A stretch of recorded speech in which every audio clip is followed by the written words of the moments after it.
Hello, നമുക്ക് lesson 8 present continuous ടെൻസിൽ എങ്ങനെ question ചോദിക്കാം നോക്കാം. അപ്പോൾ പ്രസൻറ്റ് കണ്ടിന്യൂസ് ടെൻസ് എന്തിനായിരുന്നു? ഇപ്പോൾ സംഭവിച്ചുകൊണ്ടിരിക്കുന്ന ഒരു കാര്യം കാണിക്കാനും ടൈം മെൻഷൻ ചെയ്ത് ഭാവിയിലേക്കൊരു കാര്യം കാണിക്കാനുമായിരുന്നു നമ്മൾ ഉപയോഗിച്ചത്. അപ്പോൾ എക്സാമ്പിൾ ഇപ്പോൾ ഞാൻ എഴുതിക്കൊണ്ടിരിക്കുകയാണ്, അല്ലെങ്കിൽ നെക്സ്റ്റ് വീക്ക് ഞാൻ ബാംഗ്ലൂർ പോകാനിരിക്കുകയാണ്. ഈ രണ്ട് കാര്യമായിരുന്നു നമ്മൾ എക്സാമ്പിളായിട്ട് എടുത്തത്.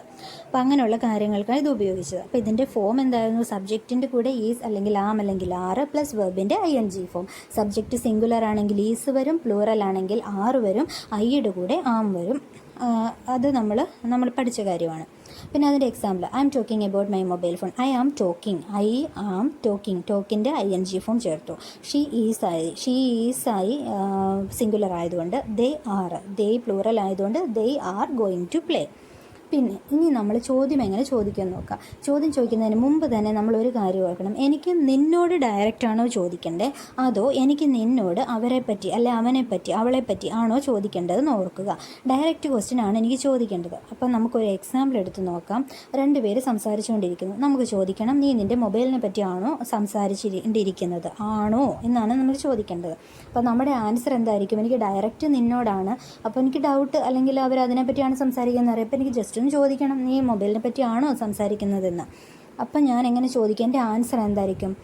എൻ്റെ ആൻസർ എന്താ? You are talking about your mobile phone അല്ലേ? അതായത് നീ നിൻ്റെ മൊബൈലിനെ പറ്റിയാണ് സംസാരിക്കുന്നത് ആണോ എന്നാണ് എനിക്ക് ചോദിക്കേണ്ടത്. അപ്പോൾ ഞാൻ ആ കിട്ടിയ ആൻസറിന് ആറിനെ എടുത്ത് ആദ്യം ഇടുക, യുവിനെ എടുത്ത് രണ്ടാമത് ഇടുക. Are you talking about your mobile phone? ഇനി മൊബൈലിനെ കുറിച്ചാണെന്നൊന്നും നമുക്ക് ഐഡിയ ഇല്ല. അപ്പോൾ എന്തിനെ പറ്റിയാണെന്നാണ് ചോദിക്കേണ്ടത്. അപ്പോൾ എന്ത് വരും? What are you talking about? എന്തിനെ പറ്റിയാണ് നീ സംസാരിച്ചുകൊണ്ടിരിക്കുന്നത്? മൊബൈലിനെ പറ്റിയാണെന്നൊന്നും നമുക്കറിയത്തില്ല. അപ്പം ഈ രണ്ട് രീതിയിലും ചോദിക്കാൻ അറിയണം. ഇൻ കേസ് മൊബൈലിനെ പറ്റിയാണെന്ന് അറിഞ്ഞാൽ അല്ലെങ്കിൽ എന്തെങ്കിലും കാര്യത്തിനെ കുറിച്ചാണെന്ന് അറിഞ്ഞാൽ അത് വെച്ചും ചോദിക്കാൻ അറിയണം. അല്ലെങ്കിൽ എന്താണ് മൊത്തത്തിലേ നമുക്കൊരു ഐഡിയ ഇല്ല, എന്താണ് നിങ്ങൾ സംസാരിക്കുന്നതെന്ന് ചോദിക്കാനും അറിയണം. അപ്പോൾ ഇത് നമ്മൾ ഡയറക്റ്റ് ക്വസ്റ്റ്യൻ ചോദിക്കുന്നത് പറഞ്ഞു. ഇനി നമുക്ക് ഒരാളോട് അടുത്ത ആളുടെ കാര്യം ചോദിക്കാം. എനിക്കിപ്പോൾ നിന്നോട് ഞാൻ അവളുടെ കാര്യം ചോദിക്കുക. അപ്പോൾ എനിക്ക് ഒരു എക്സാമ്പിൾ നോക്കാം. She is cleaning her room. അവളുടെ റൂം ക്ലീൻ ചെയ്യുകയാണ്.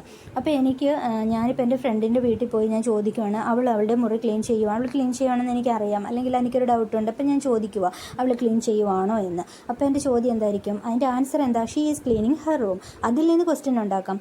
Is she cleaning her room? അവളുടെ റൂം ക്ലീൻ ചെയ്യുവാണോ എന്ന് ചോദിക്കാം. അപ്പം ആൻസർ യെസ് ഷീ ഈസ് അല്ലെങ്കിൽ നോ ഷീ ഈസ് നോട്ട് എന്ന് നമുക്ക് കിട്ടി.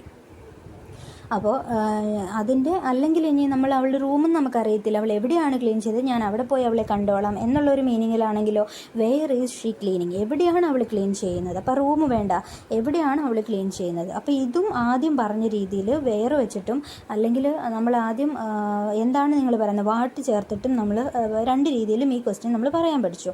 ഇനി നമുക്ക് പ്ലൂറലിൽ എങ്ങനെയായിരുന്നു അത് ചോദിച്ചതെന്ന് നോക്കാം. അപ്പോൾ നമ്മുടെ പ്ലൂറലിൻ്റെ exam they are going to play ആയിരുന്നു. അപ്പോൾ നമ്മൾ നോക്കുമ്പം ഒരു ഗ്രൂപ്പ് കുറച്ച് ആൾക്കാർ പോവുകയാണ്, അവർ കളിക്കാൻ പോകാൻ നമുക്ക് തോന്നി. നമുക്ക് എങ്ങനെ ചോദിക്കാം? ആറിനെ എടുത്ത് ആദ്യം ഇടണം, ദേനെ എടുത്ത് രണ്ടാമത് ഇടണം. Are they going to play? അവർ കളിക്കാനായിട്ട് പോയിക്കൊണ്ടിരിക്കുകയാണോ? ആ രീതിയിലും ചോദിക്കാം. ഇൻ കേസ് നമുക്കറിയത്തില്ല, അവർ കളിക്കാനാണ് പോകുന്നതെന്ന് അറിയത്തില്ല, പക്ഷെ അവർ പോവുകയാണ്. അപ്പോൾ നമുക്ക് ചോദിക്കണം, ഇത് ഇവരെവിടെ പോവാന്ന് നമുക്ക് ചോദിക്കണം. അപ്പോൾ എങ്ങനെയാണ് ചോദിക്കേണ്ടത്?